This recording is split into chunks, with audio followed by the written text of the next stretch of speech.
Il y a un an, j'avais fait une vidéo sur la généalogie dans le monde de Harry Potter. Au moment de parler de Sirius Black, j'avais abordé brièvement le sujet de la consanguinité, de degrés de parenté et des implexes. Je vous avais dit que je reviendrais probablement sur ce sujet une prochaine fois. Eh bien, ce jour est arrivé. En voyant cet arbre, pas mal de gens m'ont dit que Sirius était consanguin. Et je leur réponds à chaque fois que ce genre de cas apparaît inévitablement dans tous nos arbres généalogiques. Je vais essayer de vous expliquer tout ça. Commençons par les bases. Ça, c'est vous. Vous avez généralement 2 parents, qui eux-mêmes ont également 2 parents chacun, ce qui vous fait donc 4 grands-parents. Puis, si on continue comme ça, on obtient 8 arrière-grands-parents, 16 arrière-arrière-grands-parents, etc. Le nombre d'ancêtres que possède chaque individu double donc à chaque génération. Dans ce tableau, on peut voir ce nombre augmenter très rapidement. Au bout de 10 générations, vous avez plus de 500 ancêtres juste pour cette génération. Au bout de 20 générations, on est à plus de 500 000. Et à 30 générations, on est à 500 millions pour atteindre le milliard à la 31e génération. Nous avons donc théoriquement 1 milliard d'arrière-arrière-arrière 28 fois arrière grands-parents. Et en termes d'années, ça correspond à quoi ? Eh bien, si on prend une personne née en l'an 2000 et qu'on considère 25 ans pour une génération, on obtient ça. 500 de ses ancêtres théoriques de la 10e génération sont nés à l'époque de la Révolution. 1 million d'ancêtres théoriques sont nés vers 1500 pour la sortie du Moyen-Âge. Et ils étaient plusieurs milliards de ces ancêtres théoriques à vivre au moment où la faculté de médecine de Montpellier a été créée, au début du XIIIe siècle. Puis, si on veut vraiment pousser le truc encore plus loin, pour le couronnement de Charlemagne de l'an 800, on obtient 281 000 milliards d'ancêtres théoriques. Et ça, c'est juste pour les naissances d'une seule génération, la 49e de notre individu né en l'an 2000.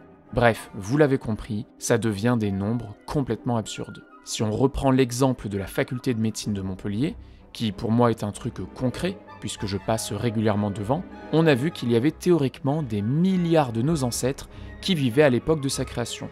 Or, si on regarde ce graphique nous indiquant l'estimation de la population mondiale au cours du temps, on peut voir qu'au XIIIe siècle, il n'y avait même pas 400 millions d'humains sur toute la planète. Et encore une fois, ce n'est pas si loin, quelques siècles, une trentaine de générations.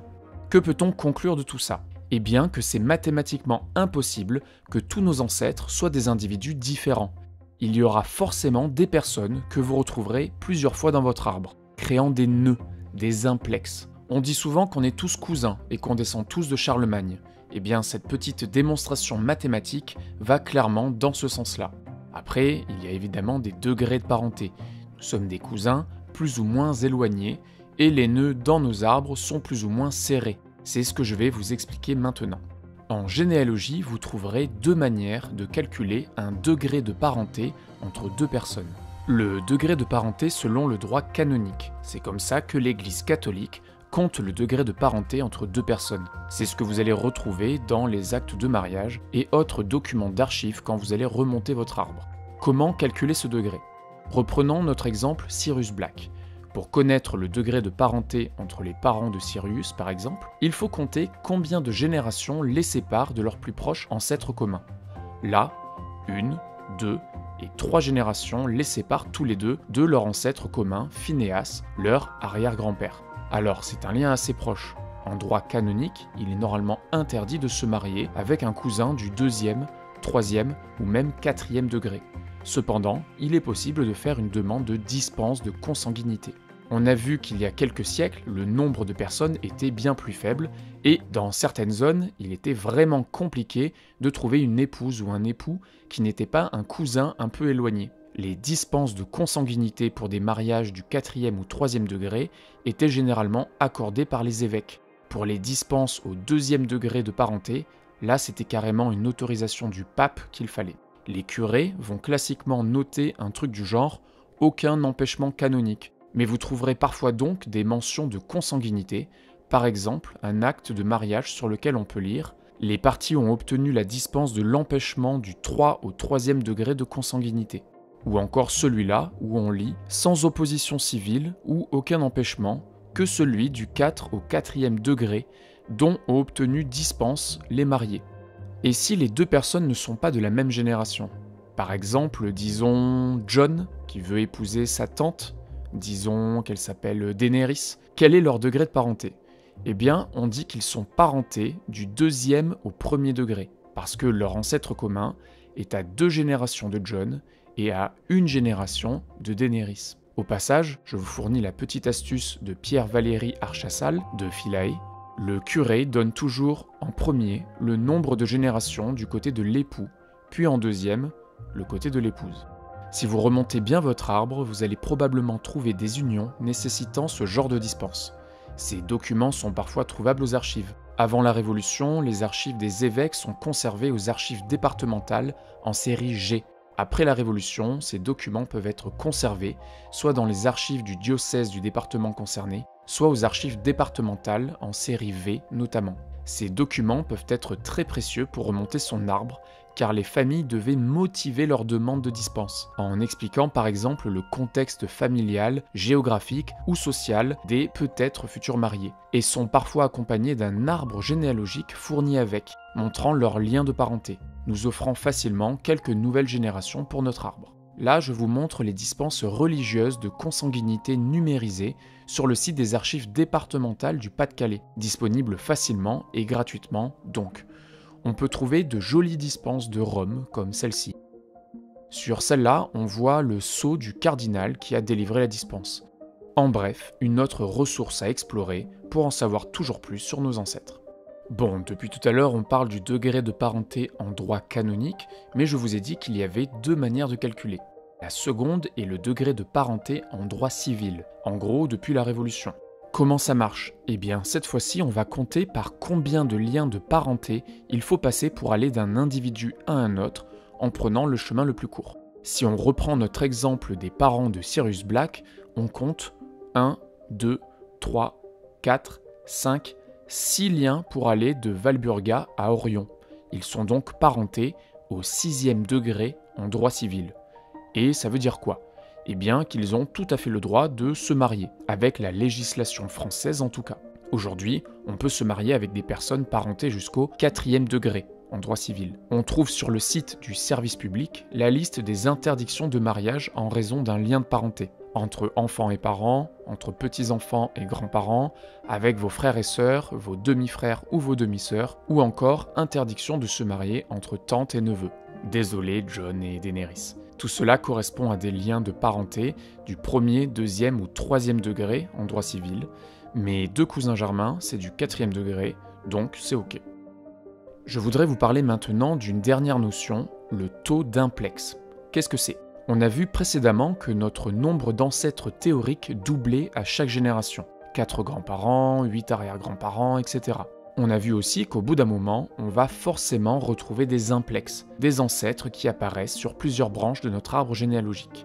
Eh bien, le taux d'implex, c'est la proportion d'ancêtres qui sont des doublons à une génération donnée. Prenons un exemple pour illustrer. Voici encore Sirius Black. Il a 2 parents et 4 grands-parents. Je les ai tous mis en vert, car pour le moment, ce sont des ancêtres qui apparaissent pour la première fois dans cet arbre. Un de ses arrière-grands-pères s'appelait également Sirius Black, et sa femme était Espergamp. Du côté de sa mère, on a un Sinus Black et une Violetta Bulstrode. Pour les 4 autres arrière-grands-parents, nous n'avons pas les informations, mais nous allons quand même les mettre en vert, en supposant qu'il s'agisse là aussi de nouvelles personnes. Bon, c'est là que ça devient intéressant. Pour le moment, le taux d'implex reste à 0% pour chacune de ces générations. Il n'y a en effet aucun doublon. Mais ce Sirius Black et Sinus Black sont en fait frères. Leurs parents sont Phineas Black et Ursula Flint. Étant donné qu'ils apparaissent 2 fois chacun dans cet arbre, je les note une première fois en vert, mais la seconde en rouge. Cela va permettre de visualiser plus facilement les implex. Pour les autres arrière-arrière-grands-parents, nous n'avons pas d'informations, mais nous allons une nouvelle fois estimer qu'il ne s'agit pas de doublons. Pour calculer le taux d'implex de Sirius Black à la 5e génération, on divise donc le nombre de doublons, donc 2, par le nombre d'ancêtres théoriques à cette génération, donc 16, et on multiplie par 100 pour obtenir un pourcentage. Sirius a donc un taux d'implex de 12,5% à la 5e génération. Et tant qu'il n'y a pas d'union entre cousins plus ou moins éloignés, ce taux reste le même pour les générations suivantes. Ce taux ne peut en fait qu'augmenter à chaque nouvel implex. Prenons maintenant un autre exemple. Mais cette fois-ci, prenons un cas réel d'une famille avec pas mal d'implex. Ce bon roi Louis XIV a eu plusieurs enfants avec sa femme Marie-Thérèse d'Autriche, comme par exemple Louis, le grand dauphin. Voici les parents de Louis XIV et Marie-Thérèse. Et il se trouve que Louis XIII et Élisabeth de France sont frères et sœurs. Henri IV et Marie de Médicis sont leurs parents, ce qui fait de Louis XIV et Marie-Thérèse des cousins germains. Mais ce n'est pas tout. Il se trouve également que Anne d'Autriche et Philippe IV sont également frères et sœurs, leurs parents étant Philippe III et Marguerite d'Autriche. Louis XIV et Marie-Thérèse sont donc doubles cousins germains.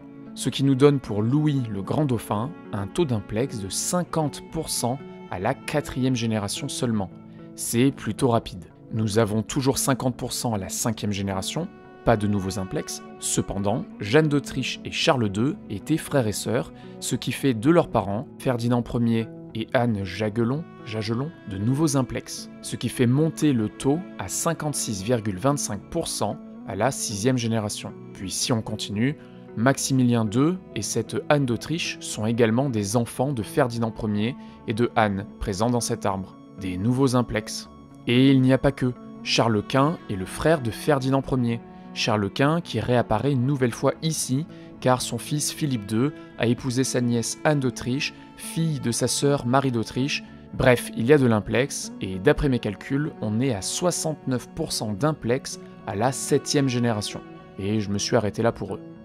Mais est-ce que c'est un taux record? Alors, il y a probablement des lieux dans le monde et dans l'histoire où le taux d'implex est très haut. Mais si on cherche sur le net un record, on nous parle généralement du cas du roi Alphonse XIII d'Espagne, qui aurait un taux d'implex de 89% à la 11e génération. Bon, je me suis enquiquiné à refaire l'arbre de Alphonse XIII dans mon tableur pour comparer avec Louis le grand dauphin.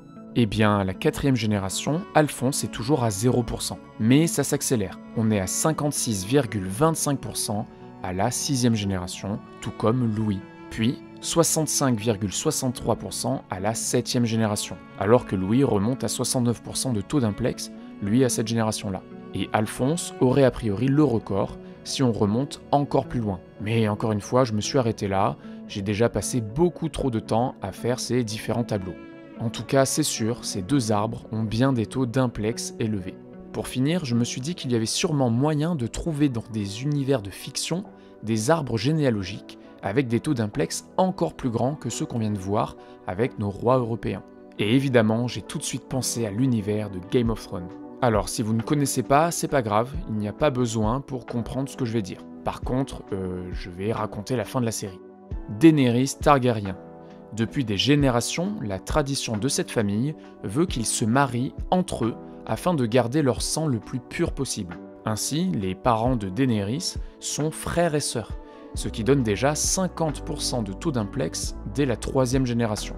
Elle n'a donc que 2 grands-parents, qui se trouvent également être frères et sœurs, ce qui nous donne seulement 2 arrière-grands-parents et 75% de taux d'implex dès la 4e génération. On ne peut pas faire plus rapide. Et pour les gens qui ont été choqués quand ils ont réalisé que son amoureux, Jon Snow, était son neveu, eh bien là vous vous rendez compte que ce n'était qu'anecdotique pour sa lignée. Ça aurait même dilué le sang familial. Si Jon ne l'avait pas poignardé et qu'ils avaient eu un enfant, celui-ci n'aurait eu que 62% de taux d'implex à la 5e génération. Bon, c'est toujours très élevé et plus rapide que nos chers amis Louis et Alphonse. Du coup, Daenerys, championne de taux d'implex? On ne peut pas faire mieux que 50% à la 3e génération et 75% à la 4e génération, n'est-ce pas? Alors, théoriquement, oui, mais on m'a rappelé l'arbre généalogique très particulier de Fry. Laissez-moi vous en parler rapidement et comparons. Fry, de la série Futurama, a la particularité d'avoir voyagé dans le temps et d'avoir rencontré sa grand-mère. Et il ne l'a pas juste rencontrée. Fry est en fait le père de son propre père. Il est son propre grand-père.